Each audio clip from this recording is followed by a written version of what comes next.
Yo digo que de alguna manera somos el Tinder de la competitividad, porque a veces sentando a organizaciones, universidades, gente que está pensando en temas, se logra crear valor. Sobrevivir es muy difícil.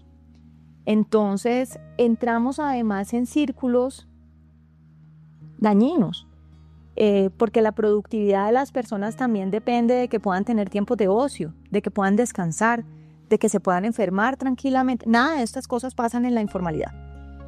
De que puedas ver una película, de que te puedas imaginar un mundo distinto. Para un mundo distinto es muy importante tener algún acceso a la belleza. Y a la belleza uno tiene acceso en el ocio. Entonces, si uno es informal y tu salario mínimo es 0, porque si no saliste a trabajar eso es lo que te vas a ganar, pues entonces no hay ninguna de estas otras complementariedades a ese proceso productivo. O nos sentimos orgullosos de cosas, pero no las llevamos a cómo esto puede ser una generación de riqueza. Entonces decimos, no, es que Colombia tiene los paisajes más lindos del mundo y el himno nacional es divino. Entonces primero tenemos que entender que el himno nacional no es divino, es muy horroroso. Pero en cambio que esta amabilidad nuestra nos daría para servicios hospitalarios y de cuidado. No es solo turismo, es que hay muchas cosas que van a hacer los robots.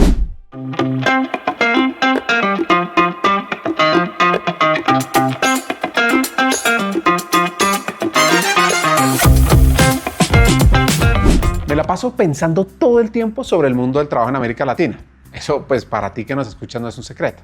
Y es imposible no sentir como un cóctel de emociones. Una mezcla de frustración, urgencia y esperanza.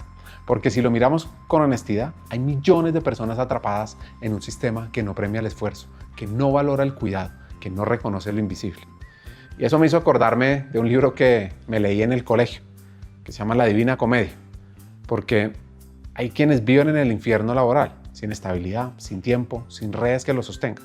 Otros están en ese purgatorio eterno, saltando entre la informalidad y la formalidad, buscando un lugar que nunca termina de llegar. Y claro, también hay quienes han llegado a su propio cielo laboral. Lo que pasa es que el reto está en cómo abrimos las puertas para que muchos más puedan cruzar. Pues en este episodio vamos a hablar de temas profundamente críticos para un mejor futuro, y es cómo afecta la falta de infraestructura del cuidado tu desarrollo y el de las personas cercanas. Nos preguntaremos por qué tantos jóvenes estudian lo que no necesitamos y qué podemos hacer. Y claro, ¿qué rol juega recursos humanos en todo esto? Otra pregunta que nos hicimos es ¿qué hay detrás de esos ciclos de pobreza que se repiten generación tras generación? Y si estamos preparando al talento de hoy para los desafíos del mañana. Tienes que ponerle mucha atención a esto. Y bueno, son muchas preguntas, pero al final lo que más me gusta es que nos vamos a quedar con ideas de cómo cambiar el país, cuáles son las industrias claves, cuáles son nuestras oportunidades, nuestro valor que tenemos y debemos aprovechar. Este episodio es para esas personas que quieren un mejor futuro del trabajo, que mucho más que trabajar por sobrevivir, por evolucionar.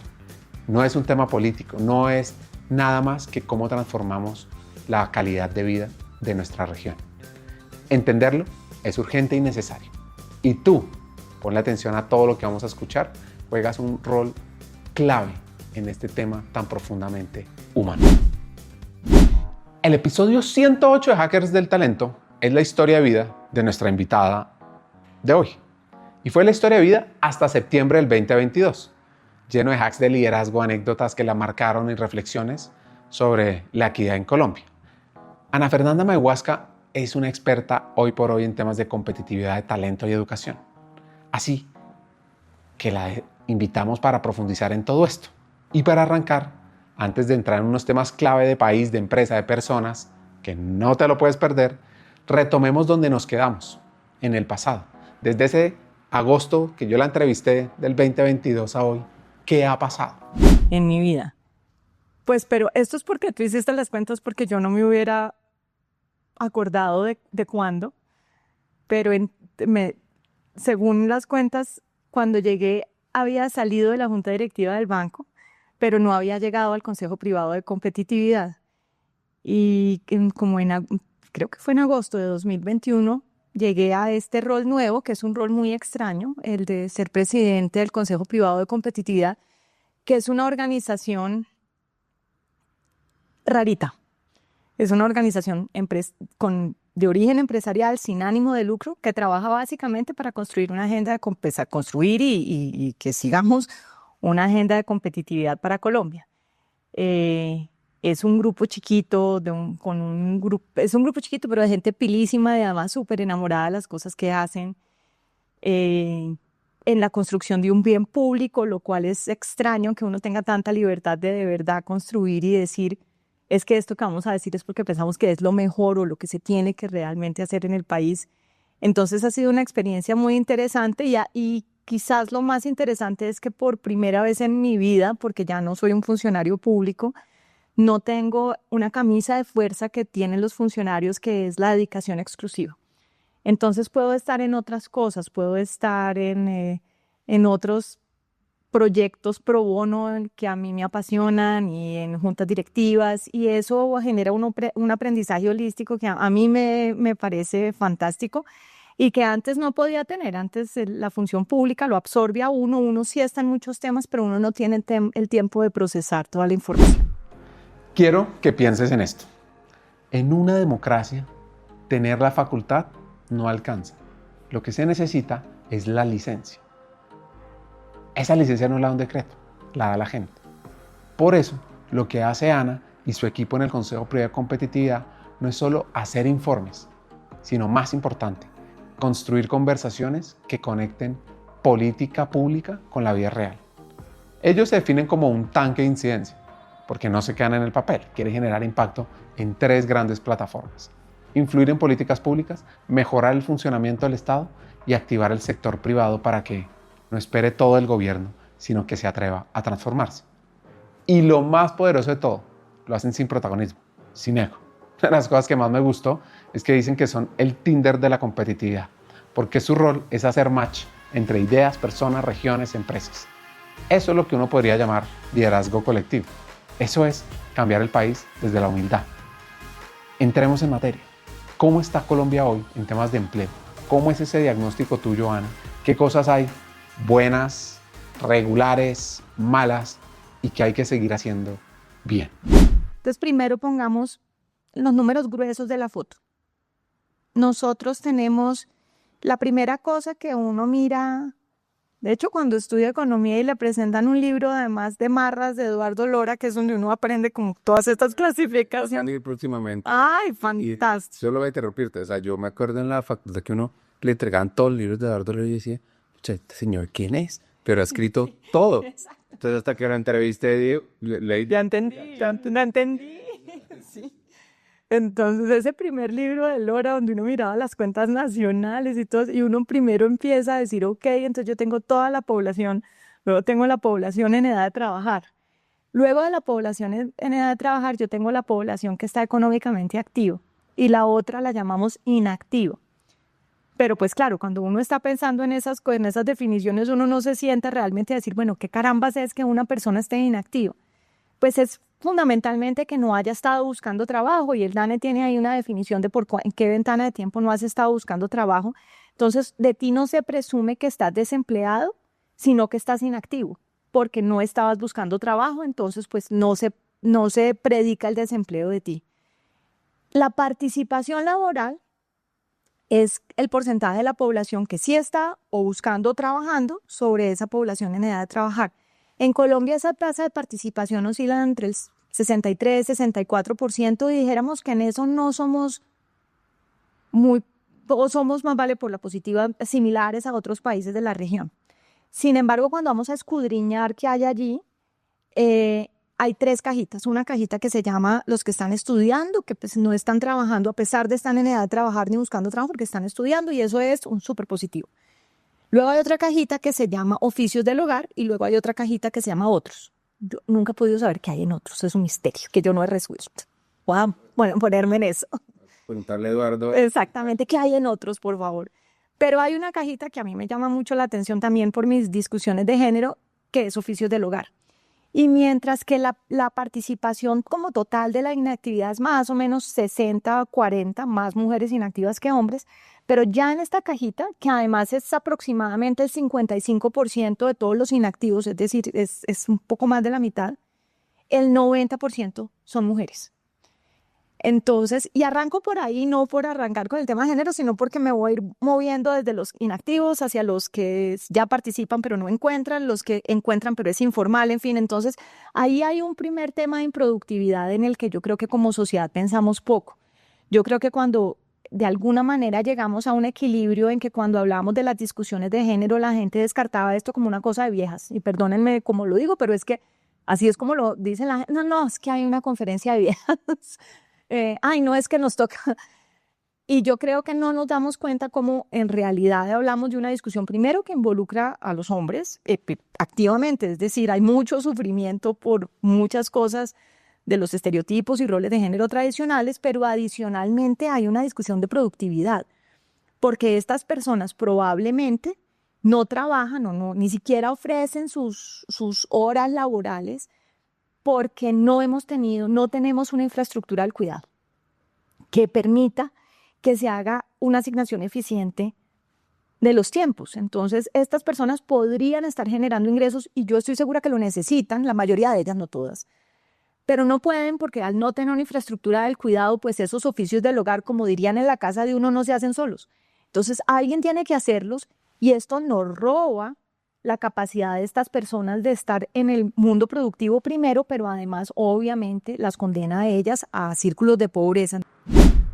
Cristina Carrasco es una economista chilena polémica que desafía las bases del sistema económico actual. No habla desde los escritores del poder, sino desde las cocinas, los cuidados y los silencios que sostienen al mundo. Es una de esas voces más críticas del pensamiento feminista económico y ha dedicado su vida a visibilizar lo invisible. El trabajo que sostiene la vida. Y tiene varias ideas revolucionarias que me pareció interesante compartirte algunas. Lo primero es que ella dice que la economía no empieza en el mercado, sino en la vida. Ella plantea que la base real de toda economía no es la producción, sino la reproducción.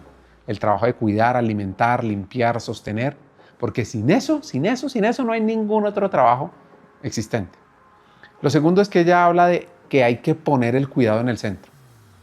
Más que una propuesta que no solo es ética, es política. Es como cambiamos el modelo económico.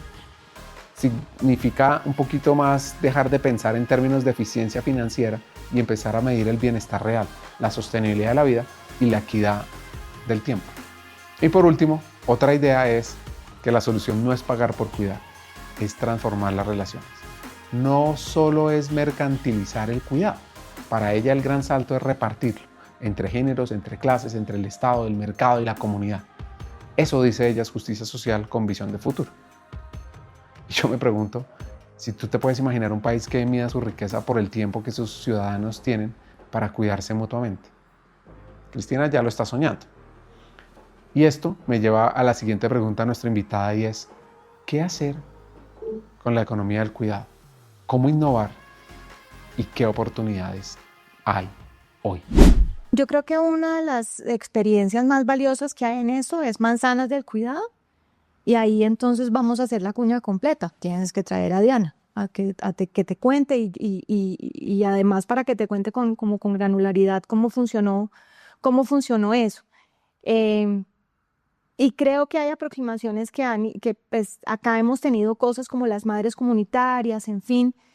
Sin embargo, también creo que hay una reflexión y es que esos primeros años de un niño o niña son cruciales para su desarrollo.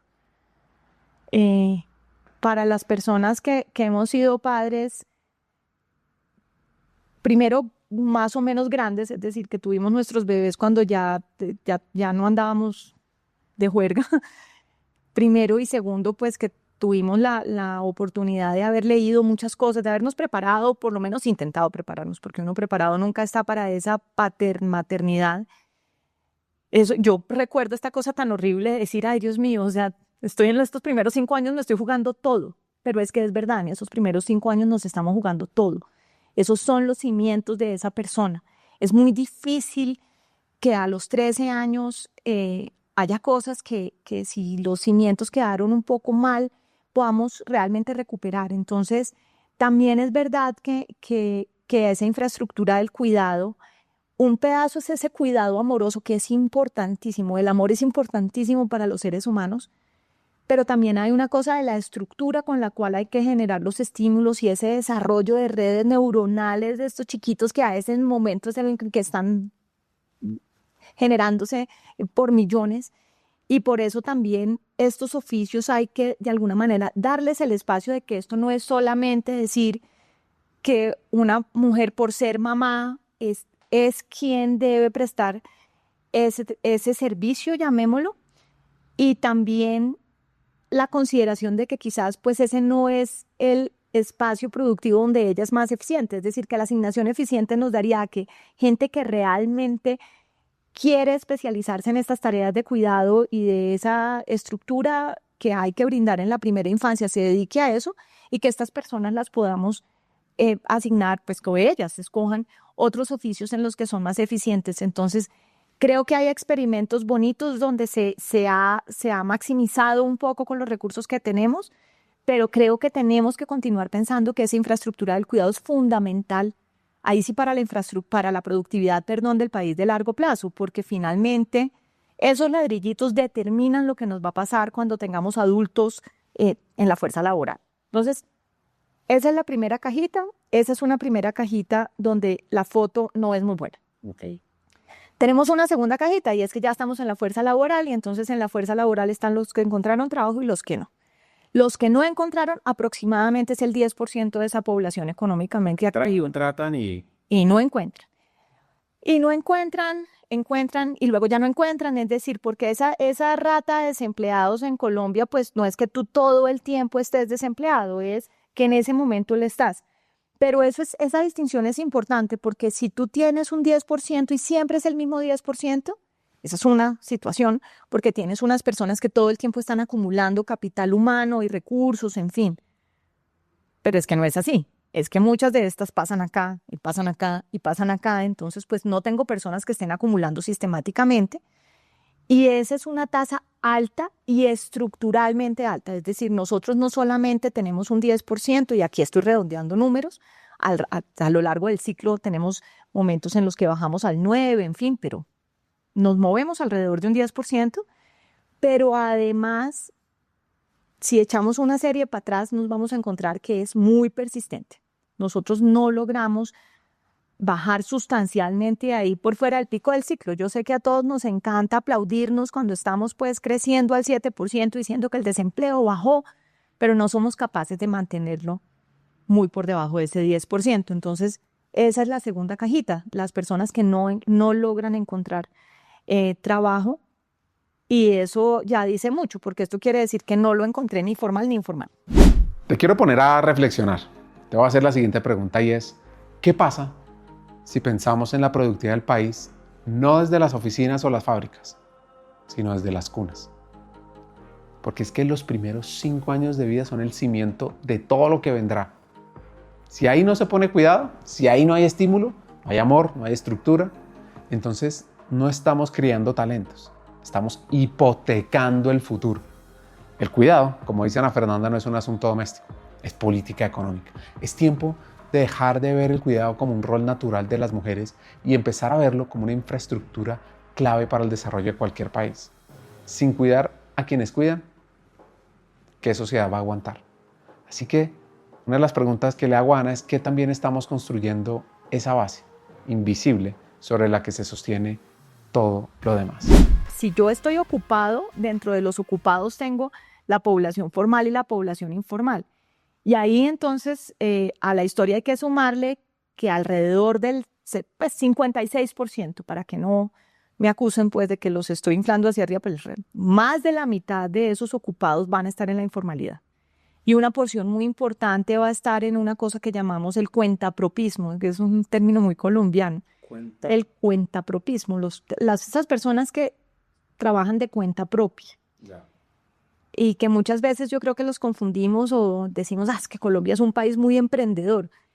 Pues sí, es un país que definitivamente no se deja morir de hambre, que sale y vende aguacates, o minutos de celular, o empanadas, o algo así, no se deja morir de hambre. Pero la precariedad de esa iniciativa de cuenta propia es brutal.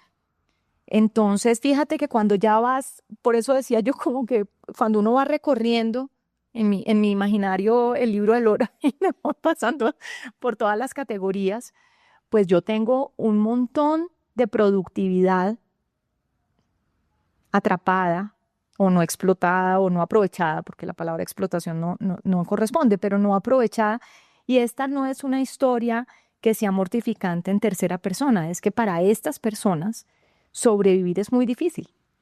Entonces entramos además en círculos dañinos, porque la productividad de las personas también depende de que puedan tener tiempos de ocio, de que puedan descansar, de que se puedan enfermar tranquilamente. Nada de estas cosas pasan en la informalidad. De que puedas ver una película, de que te puedas imaginar un mundo distinto. Para un mundo distinto es muy importante tener algún acceso a la belleza.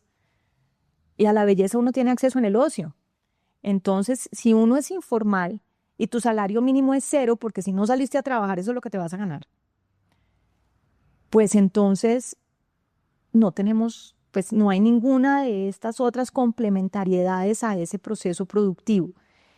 Y es por eso que por lo menos en el Consejo nos mortifica tanto que en todas las discusiones que tenemos nos enfrascamos socialmente en unas discusiones mitológicas.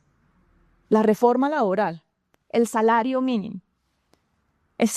Esto, de nuevo, tengo un 56% de las personas ocupadas, más el 10% que está desempleada, más son como 7 millones de mujeres, bueno, un tanto menos de 7 millones de mujeres que están en oficios del hogar, que están totalmente por fuera de la discusión, pero sobre esta discusión que realmente sobre una minoría de la población escapamos de matarnos.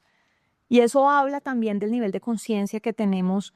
Sí, pero cada vez que me quejo de la inseguridad o de que me encuentro una invasión o de que este pedazo de la ciudad no está muy bonito y de que es que esto no es como cuando viajo a no sé dónde y no sé qué, bueno, pues es que no se puede.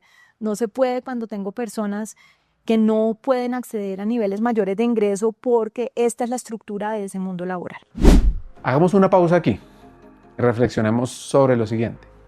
¿Una vida dedicada únicamente a trabajar para sobrevivir? Es una vida reducida a la repetición, al deber sin horizonte, al movimiento sin sentido. Es cierto, la necesidad es ineludible. El ser humano debe cubrir su sustento. Pero si el trabajo se queda ahí, si no se transforma en un vehículo de desarrollo interior, podríamos decir que se vuelve prisión. El trabajo, en mi opinión, debe ser una extensión del alma, un medio para desplegar nuestras facultades, para explorar lo que somos capaces de imaginar y de construir. No es solo producción, es expresión. Y allí donde el trabajo nos permite crecer, en conocimiento, en sensibilidad, en libertad, pues yo podría decir que se convierte en una de las formas más nobles de la educación de cada talento en América Latina. Entonces, la pregunta es, ¿trabajamos para sobrevivir? ¿Trabajas tú para sobrevivir? ¿Las personas de tu empresa trabajan para sobrevivir o para crecer? Y eso me lleva al siguiente punto, y es si estamos construyendo una sociedad donde el trabajo nos permite crecer mientras sobrevivimos, porque ahí es que florece la humanidad.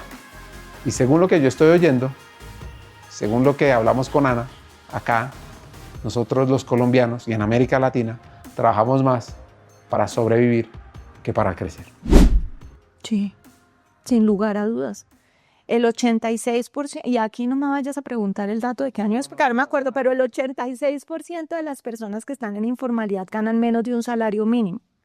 Y un salario mínimo no es, dijéramos, pues una cosa que uno diga, pero el 86% de esas personas que están en esa informalidad pues están por debajo de ese nivel de ingresos. Entonces, dime tú, o sea, en esa jornada laboral, ¿cuál jornada laboral de 5 horas, 6 horas dominicales? Esa no es la realidad del país. La realidad del país es esta.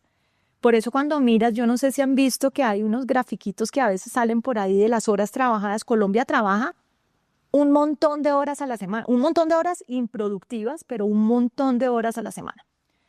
Y eso, como te digo, como no estás en un entorno en que eso genere crecimiento, ese no es el trabajo mío.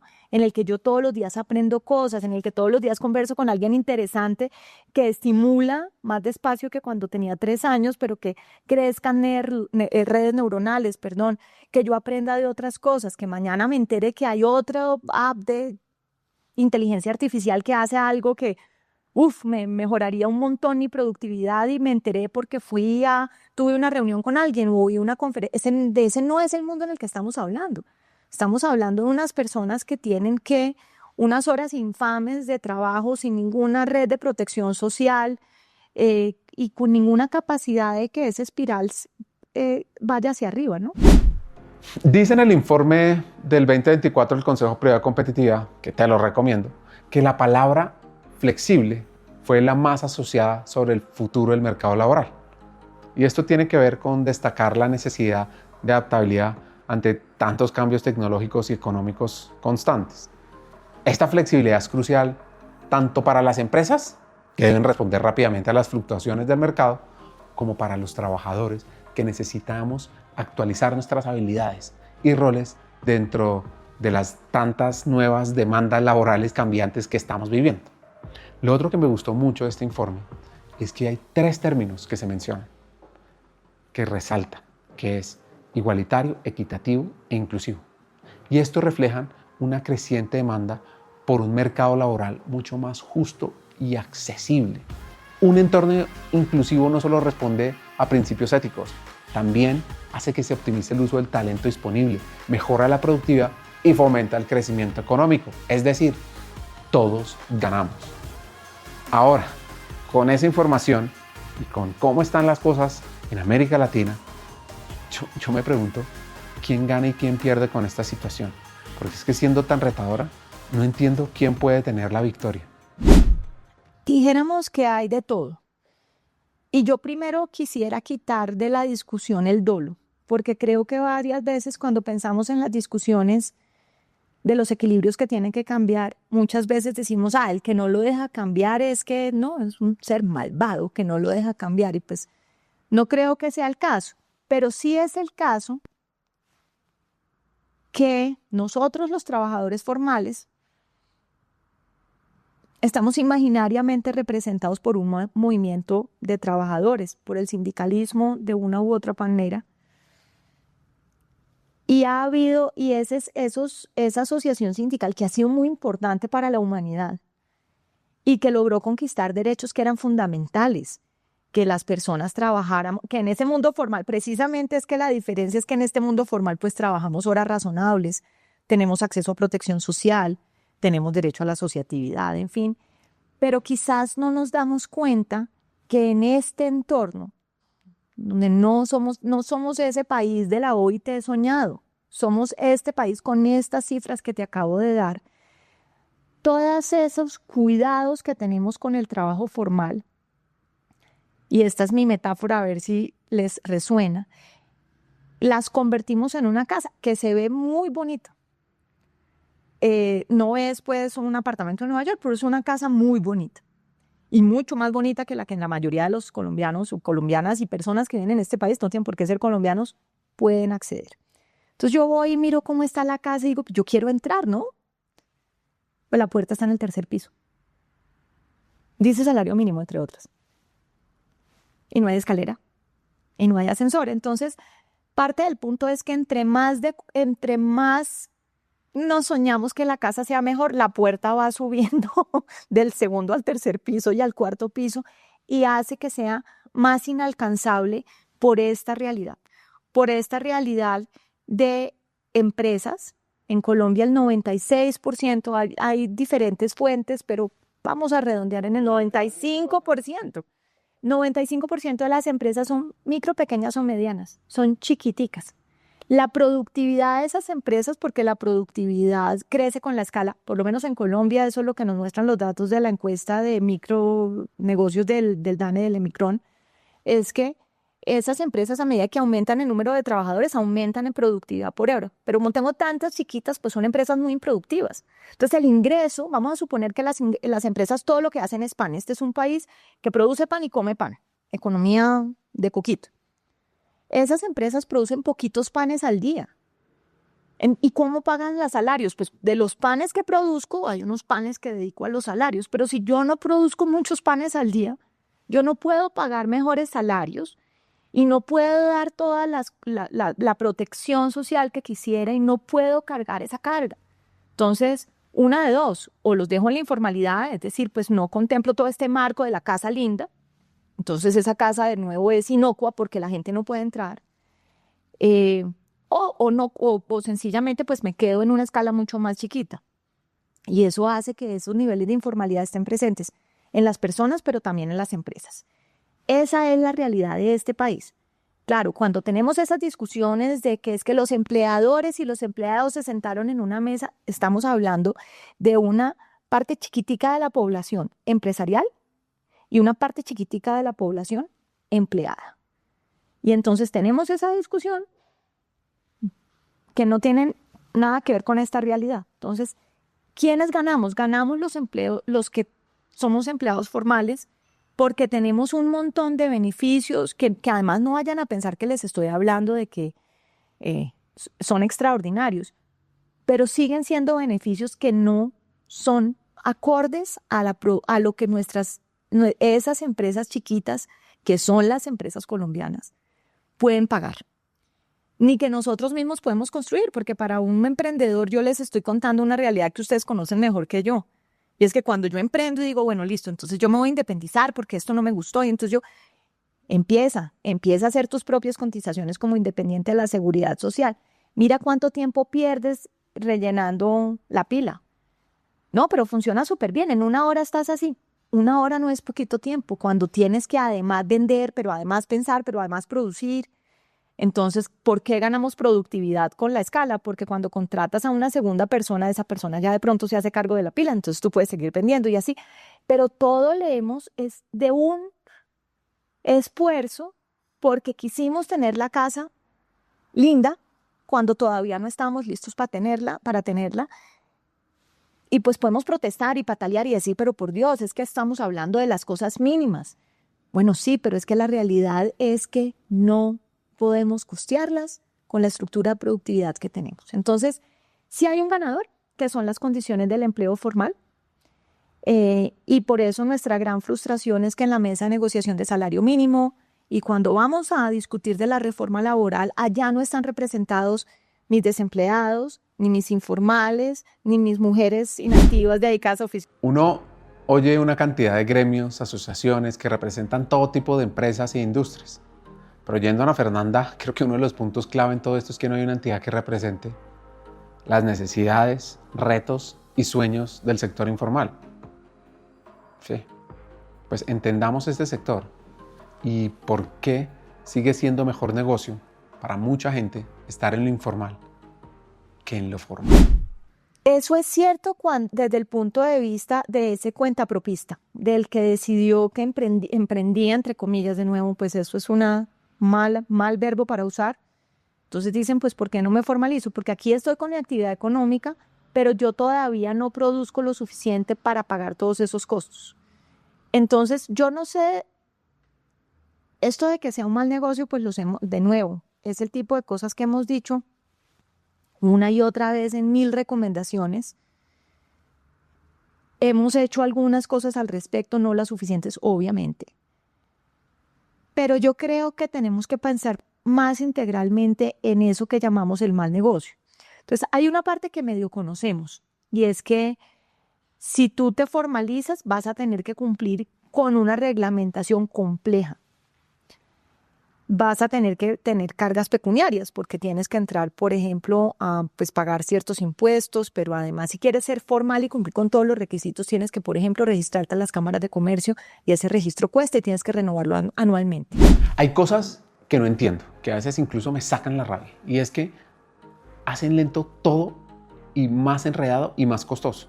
Te voy a dar un par de ejemplos de lo que estoy tratando de explicar, y es que, por ejemplo, para las pymes en Colombia, tener actualizado el RUT y la Cámara de Comercio cada 30 días, ¿por qué se necesita si no ha habido cambios en los últimos 6 meses? ¿Por qué no más bien uno dice, mándame la última con las últimas modificaciones? O cuando uno va a sacar el registro civil, que tiene que ir siempre a la misma notaría para sacarlo, ¿por qué no hay un registro civil ya claro que uno pueda compartir y listo, y no toca traerlo actualizado? Y esto hace que uno tenga que pensar en cosas para optimizar el mercado laboral, el mercado productivo. Y esto me lleva a un tema y es de qué se tiene que desenamorar Colombia. De nuevo, todo eso que tú estás describiendo es exactamente el tipo de cosas de las que Colombia se tiene que desenamorar. Pero siempre pensamos que quien se tiene que desenamorar es el gobierno. Nos tenemos que desenamorar todos. Porque es que el registro de cámara a veces te lo piden privados, no te lo pide necesariamente ¿qué es él? Privados. Claro. Entonces tráigame la cámara con 30 días. Pues no hubo cambio. Yo creo que revela, o una parte de lo que revela es que somos una sociedad profundamente desconfiada, que además se siente orgullosa de serlo. El informe nacional de competitividad, nosotros en los últimos, ya no sé cuántos años, en el primer año no, porque me daba miedo, me daba uyuyuy hacer tantos cambios recién llegada, pero de ahí en adelante decidimos que el informe tenía lo que llamamos la separata, y la separata es como el tono del informe. Entonces yo digo que es como en Harry Potter cuando una casa ganaba la copa, que toda se pinta de ese color. El primer año hicimos se llamó Bajando la Cerca. A mí me resuena mucho que cuando uno estaba chiquito iba a pasar de un potrero a otro, alguien le bajaba la cerca a uno para que uno pudiera pasar. Reduciendo las barreras para la inclusión. Este es exactamente todo este tema de que la casa no tenga la puerta, de pronto la casa sea más fea, pero no tenga la puerta en el tercer piso y podamos entrar más personas. Puedan, es que decirlo en primera persona me da hasta vergüenza, puedan, es que yo no, este no es el problema en el que yo sufro, pero hay millones de personas en Colombia, literalmente millones de personas que no pueden. El segundo año lo llamamos Confianza para Crecer y quisimos explorar este problema de la confianza, mirar cómo eran los niveles de confianza interpersonal en Colombia, en Latinoamérica, en el mundo. Y nosotros, Latinoamérica en general y Colombia en particular, tienen muy bajos niveles de confianza interpersonal. Y normalmente pensamos que claro, que es que cada quien va a confiar en el gobierno y quién va a confiar en el Congreso.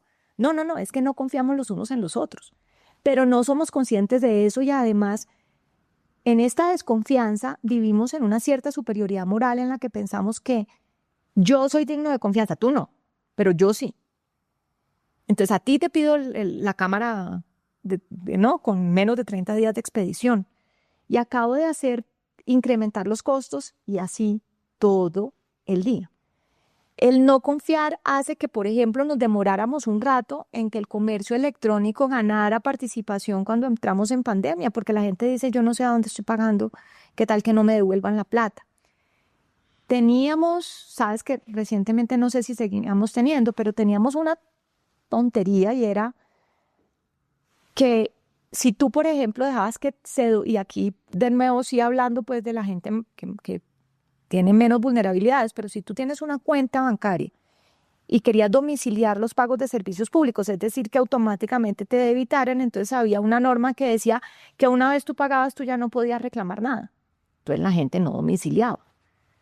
Y yo decía, pero yo no tengo la evidencia, o como dicen ahorita los niños, no tengo pruebas, pero no tengo dudas, para la empresa de servicios públicos es mucho mejor tener la caja sin preocuparse y sin los costos de cartera y atender los reclamos después, que pararse y decir, no, si ya pagaste, entonces tú ya no puedes quejarte porque te cobré mal. Es que además éticamente, ¿qué sentido tiene?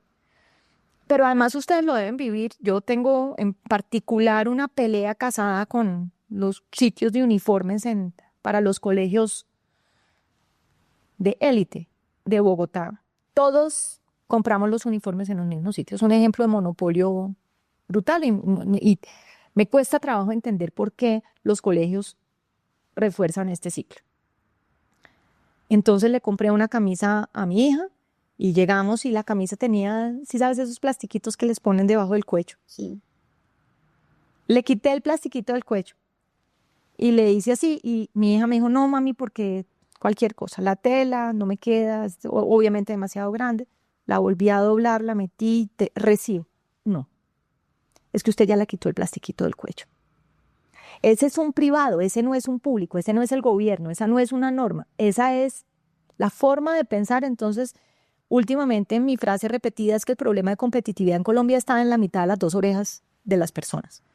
porque así pensamos, desconfiamos. Siempre pensamos que no. Entonces, no, porque usted quién sabe qué hizo con la camisa. Hombre, no hice nada con la camisa. Pero como hago eso, entonces pues ya lo siguiente es mi promesa de yo no voy a volver a comprar camisas aquí, las hago yo, pero yo no vuelvo a comprar camisas aquí. Esa desconfianza se va convirtiendo en un montón de requisitos y ese montón de requisitos son los que hacen que para que tú crezcas una empresa y la pases a la formalidad sea imposible. Algunos provienen del requerimiento, sí, de la norma, pero es que la norma no es espontánea, no nos llega del cielo. La norma viene de una sociedad que cada vez que le pasa algo malo, dice, no, es que yo no entiendo quién está regulando esto. Es que esto alguien sí lo debería vigilar. Es que yo no entiendo el gobierno cómo no le pone tate quieto a esto. Y así insistimos en que que la profe venga a poner orden en la casa. Y la forma en que la profe puso orden en la casa es una cantidad de requisitos que haga que en efecto sea muy costoso para las personas formalizarse. Y entonces hacemos que tengan escogencias imposibles, como que se queden en la informalidad porque es más fácil, lo que tú quieras, pero pues eso les resta protección para su vejez,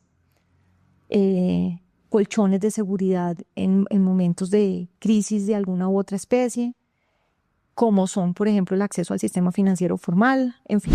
Me encanta el ejemplo de las cajas y vamos a seguir, sí. Vamos a la caja de los empleados, que esa ya es la tasa de ocupación. Esos ya son los que están ocupados trabajando. ¿Y cómo es esa realidad? Pues lo primero, entonces, de nuevo, por los bordes, la frontera de la caja. Entonces, lo primero es que esos ocupados, algunos de ellos, no muchos, pero algunos de ellos viven en esa frontera eterna entre la informalidad y la formalidad.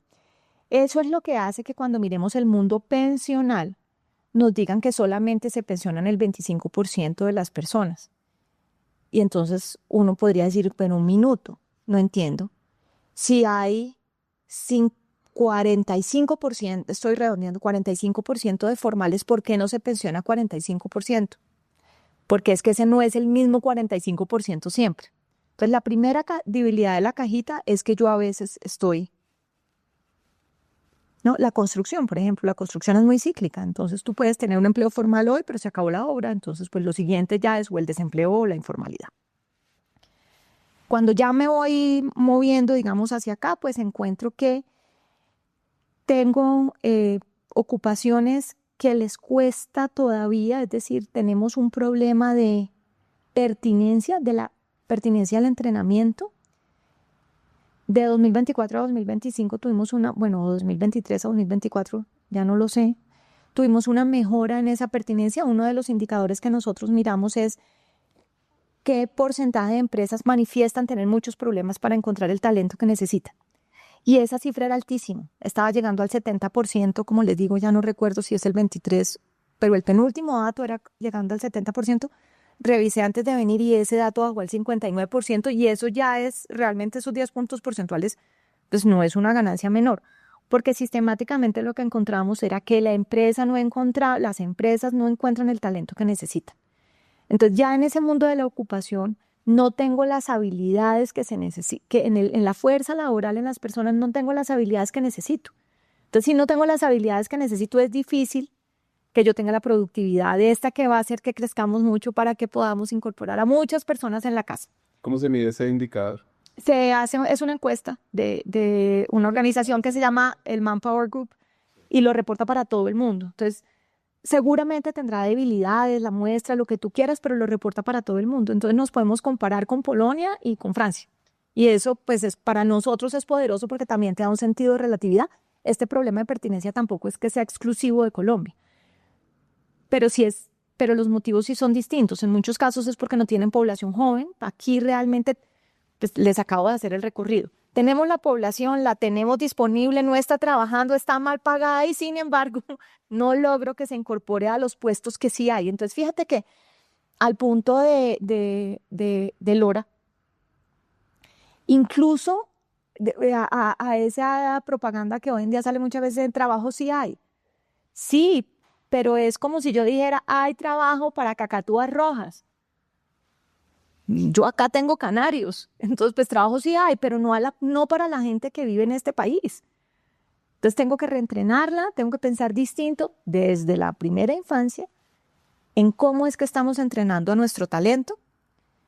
Segundo, pues hay un tejido no muy, ya aquí no recuerdo si es algo así como el 18% de esos ocupados están alrededor o muy cerca de ese salario mínimo. De hecho, eso es interesante porque es una población chiquita, una parte de la población chiquitica la que realmente, por ejemplo, participa o se podría alegrar o no de que el salario mínimo aumente. Para todos los demás, o me desplaza o me enreda la vida como pequeño empresario. Es una población chiquitica.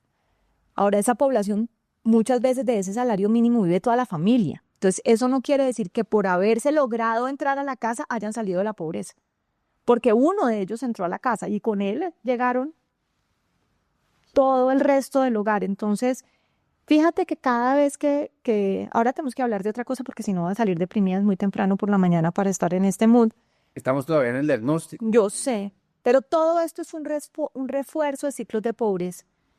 Y no tomamos la decisión como, no, como decir, a veces hay que tumbar la mesa, a veces hay que tumbar la mesa.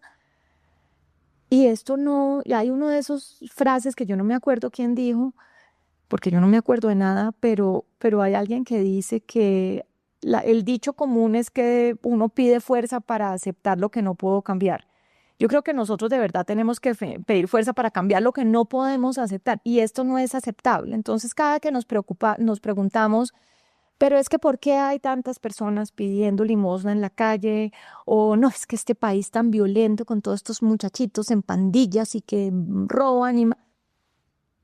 El 27.8% de los muchachitos entre 15 y 28 años y muchachitas no estudian ni trabajan exactamente y nosotros no nos apropiamos de ese problema. Porque cuando tenemos que tener la discusión, por ejemplo, de una reforma laboral, que lo que hacía era inflexibilizar aún más este esquema y que la casa fuera aún más difícil de entrar en ella, pues yo no veo a la gente parada fuera del Capitolio diciendo, no, aquí todos nos vamos a poner la camiseta del desempleado, del inactivo y del informal. ¿Por qué? Porque todos queremos vivir en un país en el que estemos más seguros, en que las personas no terminen condenadas a unos equilibrios de vida muy precarios y probablemente muy violentos. Para que no tengas que retroceder nuevamente el episodio y escuchar eso tan importante que dijo Ana, te voy a dar los 3 hacks más poderosos de esta reflexión sobre talento, sobre empleo y sobre productividad. 1. La formalidad frágil. Muchos trabajadores viven en la frontera entre lo formal y lo informal. Hoy tienen contrato, mañana desaparece. Esto debilita el acceso a sistemas como el pensional y perpetúa la inestabilidad. Así que la lección aquí es que la inclusión laboral debe ser sostenible y no temporal. 2. Desajuste de talento. El problema no es la falta de personas, es la falta de habilidades pertinentes. Empresas no encuentran el talento que necesitan, mientras jóvenes capacitados no acceden a oportunidades. Una clave es reentrenar y rediseñar la conexión de la educación con visión de futuro. 3. Trabajo es diferente a salida de la pobreza. Entrar al mercado laboral no garantiza bienestar. Muchos viven con el mínimo o menos y ese ingreso sostiene hogares completos. Necesitamos empleo digno, no solo empleo. Así que aquí hay un llamado a cambiar lo que ya no podemos aceptar. La verdadera transformación comienza tumbando las viejas mesas del sistema. Así que si queremos cambiar las cosas, ¿cómo hacemos? ¿Cómo empezamos? Por ejemplo, por el Ministerio del Trabajo. ¿Así lo deberíamos hacer? Pues lo primero es que ese es el pedazo que yo creo que nos falta por entender, es que esto depende de todos nosotros. Es que el ministro de Trabajo o la ministra de Trabajo tiene las facultades de presentar un proyecto de ley. Pero de ahí tenemos que ir al Congreso, donde vamos a tener que oír a los representantes de los grupos que no quieren perder privilegios que no son privilegios. No estoy hablando de lujos suntuosos, estoy hablando de privilegios en el contexto de las cajitas que acabo de describir. Tengo que ir a que esas cosas pasen por el Congreso, pero además necesito que después la rama judicial me diga que eso no va en contra de alguna protección que construimos y que prometimos tener. Tengo que lograr que las personas cuando yo salgo de allí pues no me maten a piedras porque yo dañé la casita. Sí. Y las personas que no pueden entrar en la casita ni siquiera saben que esta discusión está ocurriendo. Entonces ellos no van a salir a defenderme. Además porque probablemente nos vamos a tardar tiempo en que esto agarre vuelo y las personas entren ahí. Entonces fíjate que el punto es que hasta que no entendamos que el poder no radica en el escritorio del Ministerio de Trabajo, el poder radica en la conciencia que todas las personas y sobre todo las que de alguna manera podemos participar en estas conversaciones tenemos, eso no va a pasar. Entonces yo prefiero estar sentada aquí que en la silla del Ministerio de Trabajo, porque me tengo más fe moviendo y que no es, y eso no es porque esto sea que ahora yo vaya a ser viral. Esto es sencillamente porque siento que es más importante que las personas entendamos que este país está construido a nuestra imagen y semejanza. Estas reglas no salieron del cielo. Estas reglas las fuimos armando todos. Y todos los días hacemos algo chiquito para que no cambie. Y por eso, de alguna manera, esta idea de que no podemos pensar que todo viene de la política pública. Lo que cada uno de nosotros hace, lo que el tejido empresarial hace, la forma en la que votamos, la forma en que apoyamos cosas, cambios que van al Congreso. Yo fui a muchas universidades durante este tránsito de la reforma laboral y yo no encontraba más que un puñado de jovencitos que estuviesen metidos en esta discusión y era el futuro de ellos el que estaban inflexibilizando. Entonces, no basta con que no es un asunto de cambio de gobierno, este es un problema de marras que no hemos resuelto y hemos tenido muchos gobiernos. Este es un tema que involucra a todos. Y a ti, que nos estás escuchando, ¿qué puedes comenzar a hacer? Ojo a lo que dice Ana. Tenemos que salir a enamorar gente. Tenemos que encontrar formas de que las personas vean en la historia de las cajitas algo que les afecta a todos. Afecta a la señora que está vendiendo flores en el semáforo y afecta a la señora en Perifollada que compra las flores. Espero que no en el semáforo, sino en la floristería, porque en todo caso hay que apoyar la formalidad. Afecta al gran empresario y afecta al microempresario que puso una fábrica chiquita para hacer piezas de metal para una empresa grande. Nos impacta a todos. Todos deberíamos pedir estas cosas al Congreso. Debería ser al revés. El ministerio o el Congreso no nos debería estar convenciendo a nosotros los votantes. Nosotros los votantes deberíamos estarles pidiendo que por favor flexibilicen las cosas para que las personas quepamos. Puede que al principio, si nos apretujamos en el sofá, estemos más incómodos, pero esa es la única manera de salir conjuntamente, pensando en el otro que no tuvo mis mismos privilegios. Y claro, para mí es fácil decirlo porque es que yo tuve todo lo que tenía que tener en la primera infancia, pero además en mi educación básica, pero en la primaria, pero en la media, pero en mi educación superior y además tengo estudios de posgrado. Yo soy todo el privilegio. Pero resulta que en Colombia esa foto que tú me pediste es tan precaria que un trabajador formal que gana un salario mínimo es privilegiado. ¿Cómo nos apretujamos? Pues lo primero que tendríamos que hacer es repensar todas esas características del trabajo formal. Yo aquí además no tengo que decirlo yo, se hizo una misión de empleo que luego procedimos a ignorar.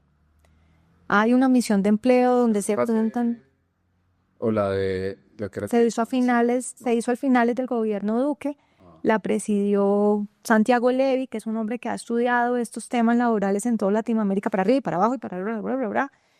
Muchas personas aquí trabajaron en ellas, personas de la Universidad de los Andes en este momento, porque recuerdo a Darío Maldonado, pero pues Carolina González del BID, que además es caleña, muchas personas aquí participaron de esa misión de empleo precisamente para decir cómo repensamos estas reglas de protección social y del mercado laboral para que sean más incluyentes.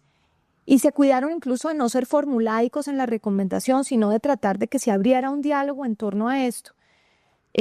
Nosotros, con base en esa misión de empleo, llamamos a algunas de esas personas y escribimos un documento que se llamaba algo así como Ideas para un mejor empleo o algo por el estilo, buscando que de pronto logremos llegar a públicos más amplios y que la gente se enamore de que si no hacemos eso, difícilmente vamos a superar muchas discusiones que encontramos. Ahora, dicho lo anterior, no todo va en la reforma laboral y de protección social, porque esto incluye la discusión de pensiones y de salud y de otras protecciones y otros parafiscales.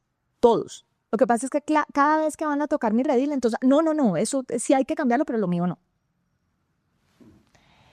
Pero además de eso, tenemos que pensar en qué parte de las inversiones que tenemos que hacer es en infraestructura del cuidado.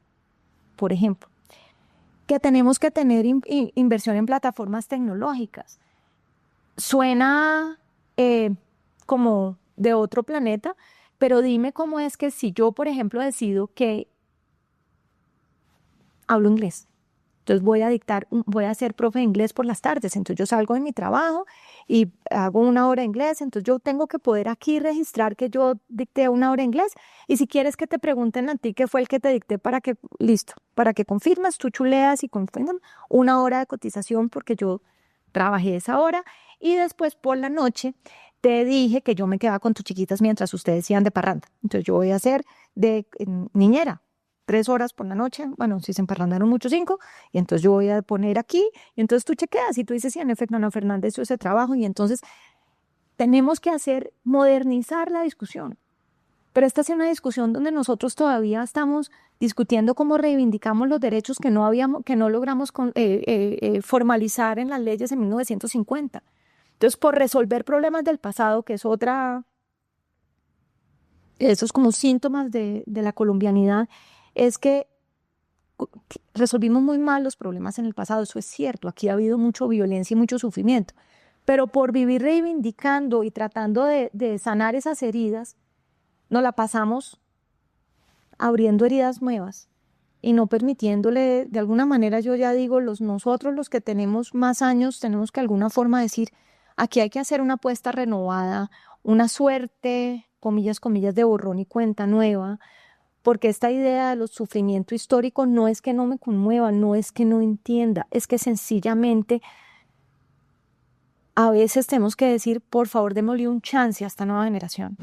De las cosas que yo me pregunto constantemente viendo buenas prácticas en otros países, tiene que ver por qué no podemos pasar a un sistema de trabajo formal por horas. Los movimientos sindicales dicen que eso es una precarización del trabajo, porque entonces ahora en vez de contratarte 8 horas te van a contratar 1. Pero pues lo que la evidencia dice es que tan pronto la economía se mueve con estas flexibilidades, te van a contratar 1, pero vamos a producir pan y lo vamos a vender, y entonces ya vamos a necesitar más pan, entonces te va a contratar 2, y así sucesivamente. Eso es que yo lo entiendo. El movimiento sindical o los sindicatos viven de sus afiliados. Sí. Si más gente trabaja, los sindicatos serían más grandes y hasta más poderosos. O sea, pensando hasta maquiavélicamente. Pero también tengamos en cuenta, porque además aquí quiero ser justo, yo no me he sentado con todos los movimientos sindicales del país, pero hay un imaginario alrededor de esto. Entonces, cada vez que se habló, pues de pronto está todavía en la recordación de las personas que hubo una ministra de Trabajo que habló de que trabajáramos por hora. Y eso se nos convirtió en un meme de que entonces íbamos a contratar el ingeniero por horas y se volvió una broma. Y lo ridiculizamos de nuevo como una idea de que una persona privilegiada que no conoce un poco el sufrimiento de las personas trabajadoras, y entonces eso hace carrera, y entonces ya ni siquiera importa si es solo el que gana el que lo está defendiendo, es que hay una población que ya dijo, estos son los poderosos o los ricos queriendo quitarnos derechos a nosotros los pobres. Y en la mitad estamos personas que no hacemos el suficiente esfuerzo para contarle a las personas que están en estado de mayor vulnerabilidad que eso no es así. Y que realmente quienes más ganarían de una flexibilización en el régimen laboral son precisamente esas personas que menos oportunidades tienen. Las personas que tienen todas las oportunidades no están ni lejos inmersas ni invertidas en esa discusión. Mucho se habla de tendencias, por ejemplo, de cambios organizacionales como la semana de 4 días. Yo me pregunto si esa es la solución. ¿Eso es lo que debemos comenzar a buscar? ¿O nos estamos centrando en una solución que no abarca a la mayoría del talento, que son esas cajas que vimos de la informalidad, de la pertinencia y de la economía del cuidado? Tiene sentido que eso sea voluntario de acuerdo a las condiciones de cada empresa. Es que el problema es que aquí decidimos que todo tiene que ser obligatorio. Entonces, que como a una empresa le fue bien, entonces hagamos que la jornada laboral sea de 4 días a la semana.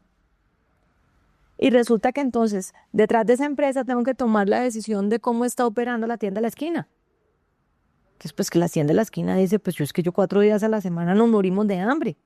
Entonces aquí todo el mundo en la informalidad, porque nosotros no podemos cumplir con eso que nos exige la ley.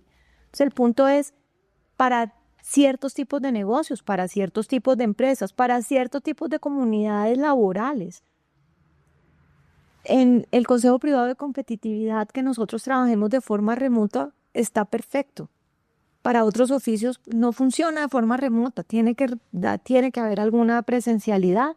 Para algunos oficios solo puede haber presencialidad. Hay algunas personas que no necesitamos horario laboral. Algunas personas somos noctámbulas y por el tipo de trabajo que tenemos, pues a mí donde más me fluye es en la noche, entonces pues está perfecto. Pero si me dices que es que yo tengo que hacer, tienen que estar enmarcado dentro de la jornada laboral, pues entonces ya nos enredamos, porque resulta que yo no te entregué esa productividad a las 7 de la mañana, te la entregué a las 9 de la noche, porque así me funciona a mí. Tenemos que dejar que florezca lo que resulta. Pues que nosotros queremos que como le resultó a nadie, eso tiene que ser la regla para todo el mundo. Por eso me has oído hablar de inflexibilidad varias veces hoy. Ah, pero es que la gente abusa. Sí, va a abusar de este marco normativo y del otro. Nada nos rescata de que para el abuso tenemos que también diseñar herramientas y tienen que ser efectivas. Pero nosotros aquí lo que hacemos es decir, es que como hay abuso lo voy a prohibir. No, pues es que el abuso no se da porque estuviera permitido. Es porque no tenemos aparatos de vigilancia y en ese sentido a mí me preocupa un poco la ola del libertarianismo que fluye, no porque no encuentre mucho valor en que no, yo siento que somos, yo no puedo decir esta palabra nunca, pero somos arterioscleróticos. Estamos totalmente rigidizados y no podemos movernos para buscar las oportunidades y las cosas por toda esta cantidad de reglas que se nos ocurrió una sobre otra y entonces para corregirla una pusimos otra, en fin. Tenemos que, no sé si ustedes, tal vez que tú eres señor, pero nosotras las señoras, la mayoría, en algún momento nos hicimos una mascarilla. Y esa cosa, las instrucciones es como una crema y uno se la pone y las instrucciones son que uno tiene que dejar que se seque. Y cuando se secan todos uno acaba de eso. Y entonces es chistosísimo porque mi mamá chiquita se echaba una cosa de pepino y que era como una piel que uno se pelaba. Y entonces era delicioso después jugar a hacerse arruguitas porque uno sentía cómo iba volviendo a tener el movimiento, la libertad. Necesitamos hacer eso. Y claro, eso viene acompañado de un Estado fuerte que es capaz de velar porque esa flexibilidad no se convierta en abuso. Fíjate que entonces, claro que necesitamos libertades, pero sí necesitamos en todo caso un Estado que esté allí. Lo que pasa es que ese Estado está allá, ¿no? No aquí determinando cada cosa que tú y yo conversamos, hacemos, etcétera. No tengo que tener la cara tiesa, pero si abuso de lo que estaba haciendo, ya me estoy haciendo demasiadas arrugas, pues alguien tiene que venir a decirme, oye, no. Y la forma en la que eso se regula también tiene que tener lógica de incentivos. En otros países, por ejemplo, si tú tienes un problema, acá la norma de calidad está diseñada para que tú no puedas salir al mercado si no eres Dios. No hay tal cosa como el mínimo producto viable. No cumpliste con 18 millones de requisitos, no sales al mercado. Pero si salido del mercado hay un problema, pues la gente por eso dice, pero es que esto nadie me protege. Yo le dije a la SIC, no hicieron nada, en fin. Mientras que en otros países el punto es, tú puedes salir con menos requisitos, pero si metes la pata, ustedes han visto que muchas veces, por ejemplo, en las noticias, pues nosotros somos muy cercanos a Estados Unidos culturalmente y oímos muchas cosas de allá. Pues, hay el recall, el hecho de que le dicen, no, ese carro, ya descubrimos que hay varias quejas de que ese carro tiene un problema, me haces el favor y los recoges todos del mercado. Pero señor, ¿y eso cuánto me va a costar? 1,5 riñones. Yo te dejé salir sin tantos requisitos, pero ahora recoges todo. ¿Y a quién recompensas? Al consumidor mismo. No le pagas una multa por allá a un estado, ¿no?, lejano. Que no. Entonces, también vas asociando los premios y los castigos donde funcionan. Porque tú no estás seguro, entre otras cosas, como empresa, si está la aliciente. Entonces, si quien te sanciona es, vamos a llamarla la superintendencia de que haces todo bien, te sanciona la superintendencia de que haces todo bien, tú no sabes, y lo más posible es que en la meta de la superintendencia Incentivo. el incentivo es a que sanciones. Entonces, pues tú no estás muy segura que a ti te vayan a sancionar porque hiciste algo mal. Te van a sancionar porque lograron configurar que hiciste algo mal, y entonces tú ya no quieres cumplir la norma. Ya no quieres que te vigilen porque eso no te agrega valor, mientras que en ese otro mundo que te acabo de describir te agrega valor que alguien esté allá, porque tú puedes entonces decir: yo soy el que nunca le han exigido que recoja su producto, yo tengo un récord impecable con los consumidores. Hay muchas cosas de ese mundo de mercado norteamericano que a uno bueno, estadounidense, que a uno le puede mortificar, pero yo uso a menudo, cuando voy a pedir algo que se transa más globalmente, quiero saber si sí hay una crema para las arrugas que de verdad quite las arrugas. Entro a los consumer reviews. Quiero saber qué dijo la gente. Esa es una manera mucho más efectiva de aproximar la calidad para las personas. Y también les devuelve una cosa que aquí hemos perdido profundamente y que está muy atado a todo lo que te he contado o que hemos discutido, y es: aquí no tenemos agencia. Queremos que el profesor entre o la profesora entre y resuelva todo. Por eso fíjate que lo primero, y no, esto no es pues una crítica, es una descripción, pero fíjate que lo primero que me dices es cambia el gobierno y te nombran ministra de Trabajo. Tenemos una supraconfianza. Hay un libro que salió recientemente que escribieron un par de personas cercanas, que es Juan David Aristizábal y Andrés Acevedo, que se llama Ante todo, hacer.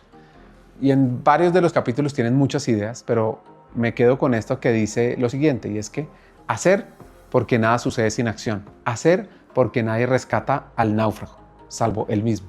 Hacer porque pensar, planear e imaginar importan, pero no cambian nada. Hacer porque nada cambia si nada cambia. Hacer porque el humano alcanza sus más elevadas cúspides haciendo. Hacer porque ningún obstáculo resiste a la energía humana, bien direccionada y desplegada de forma incansable. Hacer porque el modo de volverse bueno en algo es sometiéndose al fallo y al aprendizaje constante. Hacer porque la introspección es importante desde la antigua Grecia, pero hoy se ha vuelto la mayor trampa, una manera ensimismada de vivir. Hacer porque el ser humano necesita develar su razón de ser, la justificación de su tránsito por el mundo, y eso solo se logra entrando al terreno de juego de hacedores. Hacer porque la identidad se moldea, no se inventa. Hacer porque la duda no se resuelve en la mente, y menos acostado en un sofá. Hacer porque la baja autoestima no se cura con palabras de ánimo, sino con evidencias de progreso. Así que vamos a un tema de hacer y de ver a qué industrias le debemos apostar en Colombia para hacer una transformación. Voy a decir las controversiales. Sí. La primera: la industria de servicios, cuidado y amabilidad para la vejez.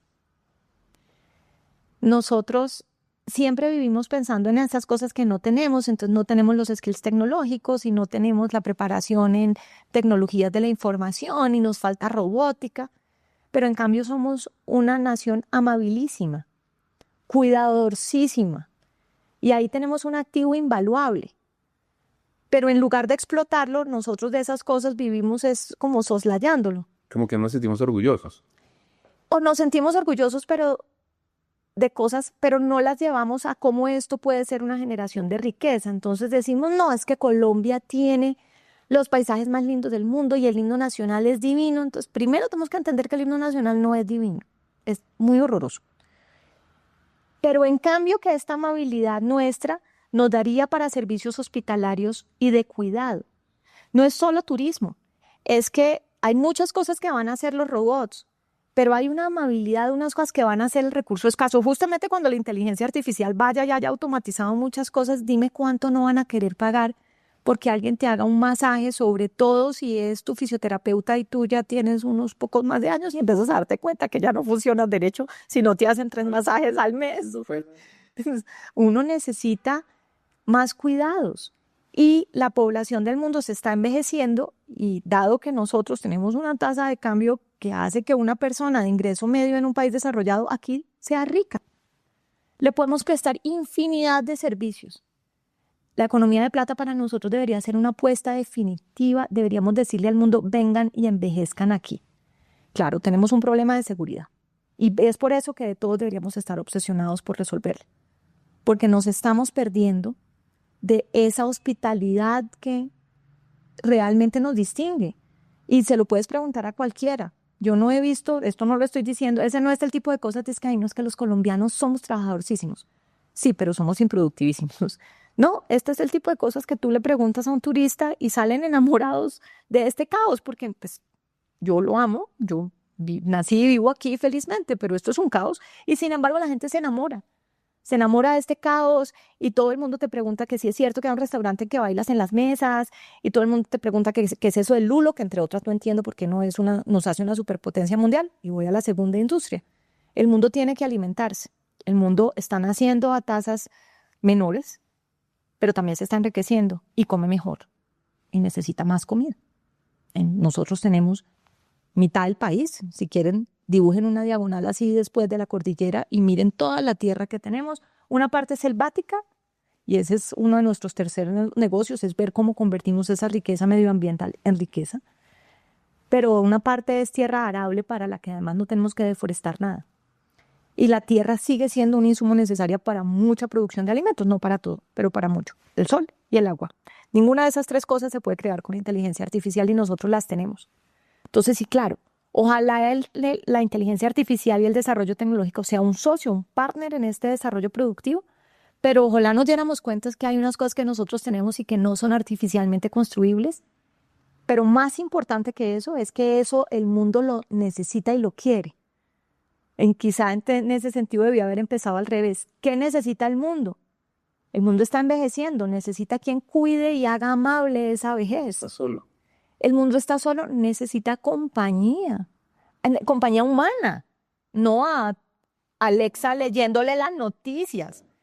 Necesita alimentos y necesita que reparemos el daño ecológico que vamos a continuar haciendo porque el desarrollo es costoso. Y nosotros tenemos esas 3 cosas y por eso me voy a quedar en esas 3 solamente para que sea evidente que desde la perspectiva de las tendencias del futuro, y para invitarlos a todos a ver el lanzamiento y leerse el Informe Nacional de Competitividad del año pasado, porque eso fue lo que hicimos. Es decir, estas son las 3 tendencias del futuro, cómo es que nosotros podemos crecer en ellas como cuando uno se monta nada para montarse en una ola. Tenemos cómo, pero sí tenemos que hacer un cambio que está en la mitad de las orejas. ¿Cómo podríamos rediseñar nuestro modelo educativo y productivo para que, en vez de competir con que seamos la potencia en automatización, que podría ser un futuro si tenemos muchos recursos, aprovechemos lo que somos, entendamos que hay hoy un envejecimiento poblacional como una oportunidad económica para todo Colombia? O cuando seamos tan ricos, siendo el país del retiro, ¿sí? Colombia, donde cuando cambiemos el eslogan de que ya en Colombia vas a morir, pero no por la violencia, sino porque vas a pasar los últimos años de tu vida allí. Vas a quedar de por vida. Exactamente, o de por muerte. Cuando seamos ese país, pues de pronto hayamos construido tanta riqueza que logremos empezar a desarrollar tecnología para que ese negocio le hagamos con un súper nivel de sofisticación, para que seamos muchísimo más productivos, para que de alguna manera aprovechemos mejor el talento y entonces pues en lugar de que esta mujer que ahora vamos a poder contratar por el periodo del día en que sí puede dedicarse a los oficios de esta persona que vino a envejecer aquí, pues que tenga una de esas, ya sabes, aspiradora automática, porque ella lo que va a dedicar es a hacerle el almuerzo más delicioso a esta persona y a chocholearla, como decimos nosotros aquí, y a que tenga juguito y a darle sus onces en mitad del día y que llegue una persona que venga a hacerle su fisioterapia por la tarde y su terapia respiratoria por las mañanas, pero cuando miramos cómo se distribuye la matrícula, los datos que tengo son para 2022, el 35% de la matrícula estaba dedicada a Derecho y Negocios, y solamente el 8%, si no estoy mal, a temas de salud y un 3% a servicios. Entonces, a nuestros chiquitos, a nuestros jóvenes, tenemos que contarles una historia distinta. No es solo esta idea de que es que no estudien derecho porque en Colombia hay demasiados abogados, que es verdad, Sí, poco ya demasiado. sino porque no se sueñan haciendo otras cosas que los van a hacer más productivos. No para que yo diga, pues ahora voy a coartar la libertad de todo el mundo, va a estudiar obligatoriamente esto, uno de más allá, pero sí que entendamos que cuando escogemos también estamos escogiendo nuestra senda de vida. Podemos estudiar Derecho en una institución de educación superior de calidad regular y terminar conduciendo un vehículo de servicio o transporte público, o podemos ser fisioterapeutas y empezar a ver cómo esos oficios se remuneran. Ahora, para que se remuneren adecuadamente tenemos que traer entonces, ¿no?, a esta población más rica, tenemos que pensar cómo hacemos un centro muy sofisticado, tenemos que dejar que las personas hagan sus reservas, ¿no?, online, y que entonces con eso sabes cuántas mujeres y hombres que hacen fisioterapia cerca al pueblo donde tú decidiste irte a vivir en el Quindío, puedes decirles, listo, entonces yo voy a agendar, pues.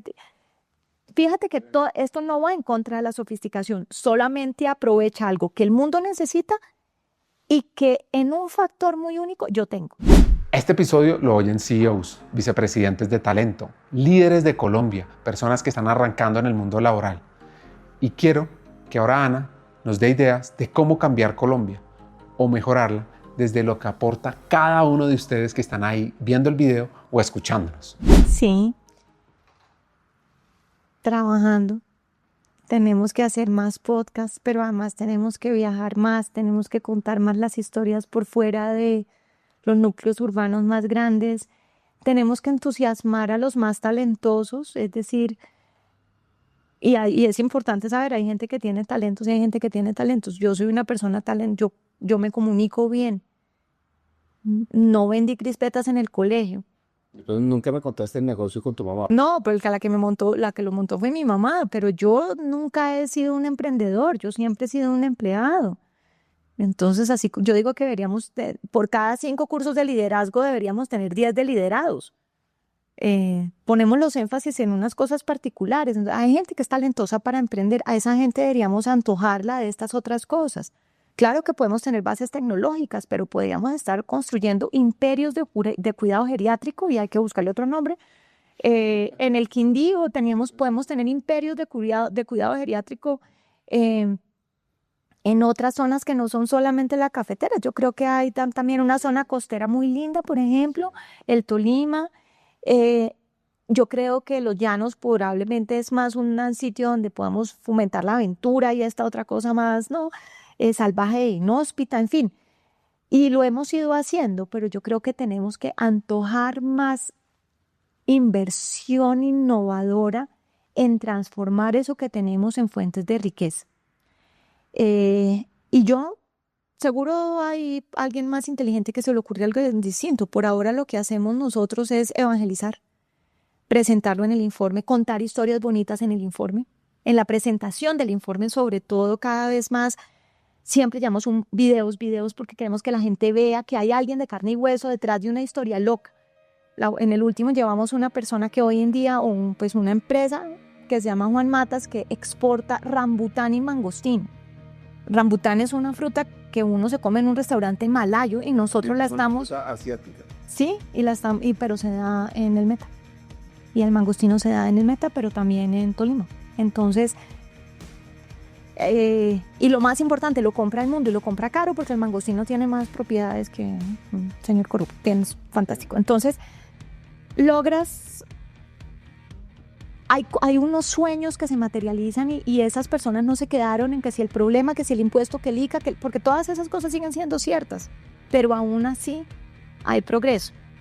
Yo digo que este trabajo de antojar a la gente de lo que podríamos ser, pues por lo menos es el que nosotros queremos hacer, porque nos parece que sí, ahí arranca la transformación, es en nuestra imaginación y en nuestro sentido, la imposibilidad que es muy agobiante. Es como el viaje de la esperanza. Tal cual. Este es un episodio muy potente, con muchas ideas, grandes hacks que nos deja Ana Fernanda Mayhuasca, que es la líder del Consejo Privado de Competitividad. Vamos con los 5 principales. 1. La economía del cuidado es la base del crecimiento sostenible. No se trata de ternura o de vocación, se trata de productividad, de justicia social, de construir cimientos firmes para una sociedad más equitativa. 2. El problema no está en el gobierno, está entre nuestras orejas. Las barreras que impiden la formalidad, el crecimiento y la equidad no solo están en las leyes, sino en nuestra forma de pensar, en cómo desconfiamos del otro, cómo exigimos normas para todo, cómo no queremos ceder espacios. Así que la transformación empieza en la mentalidad de cada uno. 3. La informalidad no es rebeldía, es supervivencia. El 86% de quienes trabajan en informalidad ganan menos del salario mínimo. ¿Crees que están ahí por gusto? Están atrapados. Y mientras tanto, el sistema sigue construyendo esa casa linda que hablaba Ana, pero con la puerta en el 3er piso donde nadie puede entrar. ¿De qué sirve si casi nadie puede estar en ese hogar? 4. No hay reforma laboral sin corazón, ni narrativa sin personas. Las políticas no cambiarán nada si no sabemos contarlas bien, si no enamoramos a la gente, si seguimos hablando en términos técnicos fríos que no conecten. Lo urgente es traducir la política pública al lenguaje de quienes la necesitan, hacerla cercana, tangible e inspiradora. 5. ¿Qué tal si Colombia se vuelve la potencia del cuidado en el mundo? Tenemos lo que el futuro necesita: amabilidad, humanidad, tierras fértiles y ganas. Podemos ser el país donde el mundo envejezca con dignidad, donde se produzca con propósito, donde crecer sea una posibilidad real para todos. Hay que creerlo, hay que actuar en consecuencia y, como dijimos antes, hay que hacer. Así que, ¿listo? ¿Lista para ser parte del cambio? Porque esta conversación no se queda en este episodio, comienza contigo.